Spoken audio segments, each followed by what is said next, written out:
Alors mes élèves, j'avais prévu une vidéo longue, mais je crois que le son est pas bon, donc il va falloir que j'aille à l'essentiel pour éviter de vous exploser vos oreilles. Donc vous avez reçu ce papier, ce document-là sur le Padlet. Avant de cliquer sur le lien, j'aimerais que vous lisiez les objectifs que vous avez ici à droite et la formule que vous avez, enfin les deux formules que vous avez là pour calculer un pourcentage et pour calculer un taux d'évolution. Attention, la formule est erronée, il faut multiplier par 100 vu que c'est un taux. Vous aviez ensuite le reste des consignes.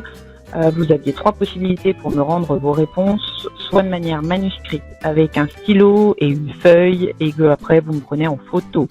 Attention, attention, merci d'écrire lisiblement et de faire une jolie photo, que ce soit pour mes cours ou tous les autres cours.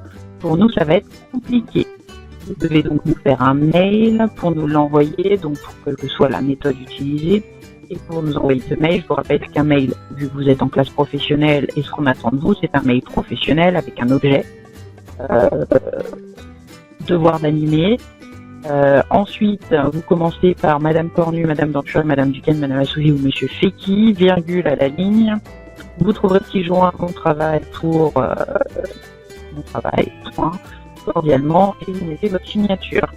Pas trop compliqué, ça prend pas beaucoup de temps, c'est de la politesse et du respect. Je vous rappelle que on est en train de travailler énormément pour vous depuis vendredi pour se mettre à la page et faire en sorte que vous puissiez ne pas louper trop d'apprentissage.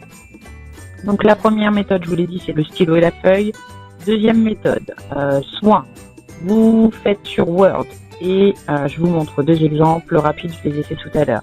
Soit vous numérotez vos questions, vous insérez des tableaux s'il y a des tableaux pour insérer des choses, ou alors vous utilisez l'outil de capture comme au lycée, vous faites une capture, vous faites copier, vous venez le coller et derrière vous pouvez rajouter une zone de texte.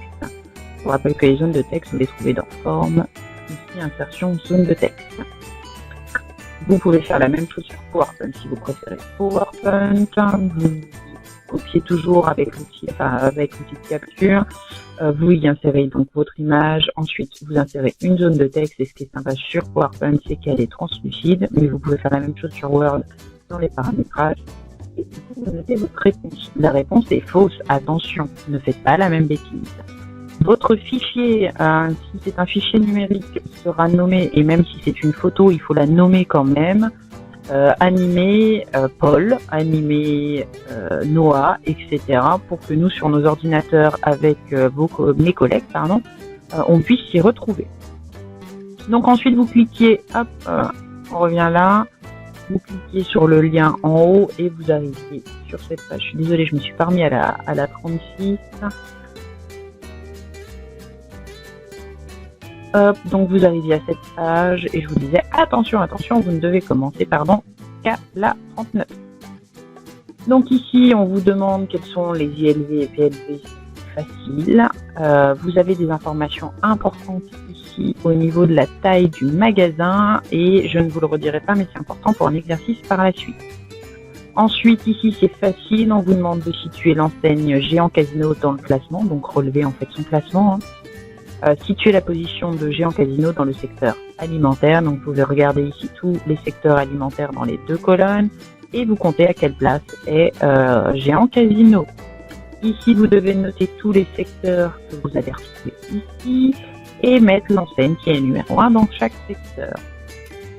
Concernant le document 2, vous devez le lire et préciser la façon dont Auchan a mis en place sa nouvelle image. Qu'est-ce qu'il a fait pour pouvoir justement décider de sa nouvelle image et la mettre en place.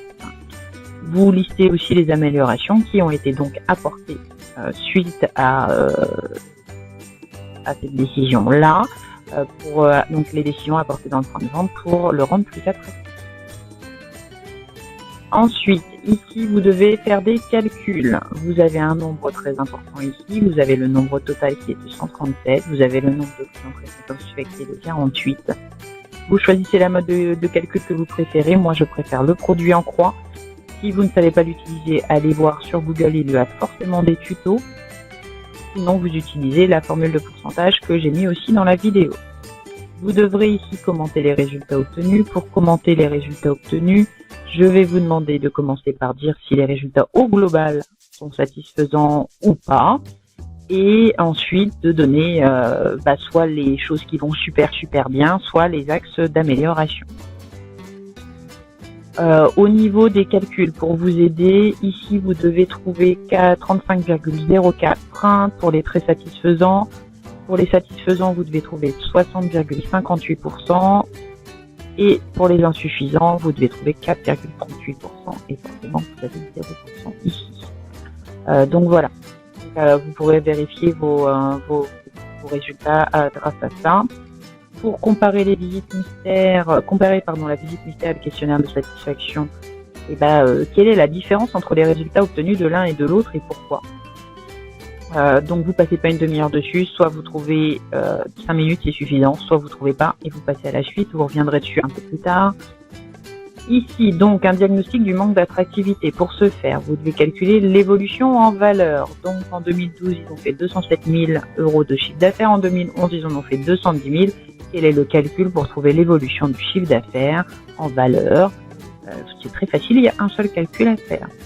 Pour ensuite ici trouver l'évolution en pourcentage, vous utilisez la formule qui est mise ici sur la première page, mais vous la multipliez par 100. Attention.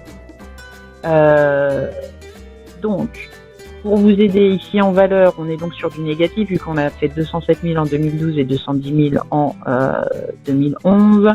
On est à un chiffre de moins en valeur, moins 2741 et en pourcentage de moins 1,30. Préciser s'il existe une corrélation, une corrélation c'est un lien entre le nombre de références d'un produit et son chiffre d'affaires. Exemple, est-ce que quand il y a plus de références, il y a plus de chiffre d'affaires? Ou inversement, voilà. Donc, vous devez trouver s'il y a une corrélation et m'expliquer laquelle bien entendu. Ensuite, question 11, j'ai voulu aller trop vite. Vous avez analysé les résultats, toujours pareil pour analyser les résultats, au global d'abord. Ensuite, les points améliorés et, peut-être même avant, les points qui vont super bien. Maintenant, vous avez la performance du rayon. Donc pour voir justement et faire un diagnostic rayon, vous avez ce premier document. Ici, vous avez des critères et des exemples pour alimenter les critères. Vous devez déterminer les étapes d'un diagnostic rayon. Donc ce ne sont pas ces critères-là. Vous devez trouver les étapes pour faire un diagnostic rayon. Je dois faire ça, je dois faire ça, je dois faire ça. Et je vous aide, il y a bien 3 étapes. Au niveau, je revelote. Au niveau de l'assortiment des fruits et des légumes, vous devez déjà savoir si vous êtes en A, B, C et D. Et là, la petite indication que je vous ai donnée en milieu de vidéo quand on a attaqué le livre va vous aider. Déduisez l'action à mener sur le rayon fruits et légumes de votre point de vente. Vous allez donc du coup voir par rapport à ce tableau où vous avez aussi des références s'il n'y a pas une petite modification à faire. Donc ça c'était la 13. Ici vous avez donc des photos de rayons.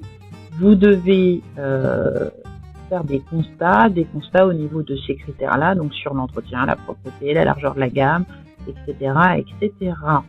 Donc pour chacune de ces images, c'est normalement pas trop compliqué non plus. Critères d'analyse.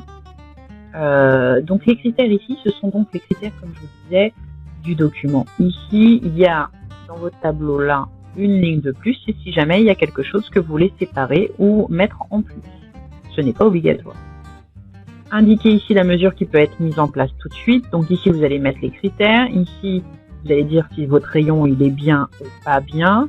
Et constat, si c'est amélioré, vous devez ici proposer des améliorations.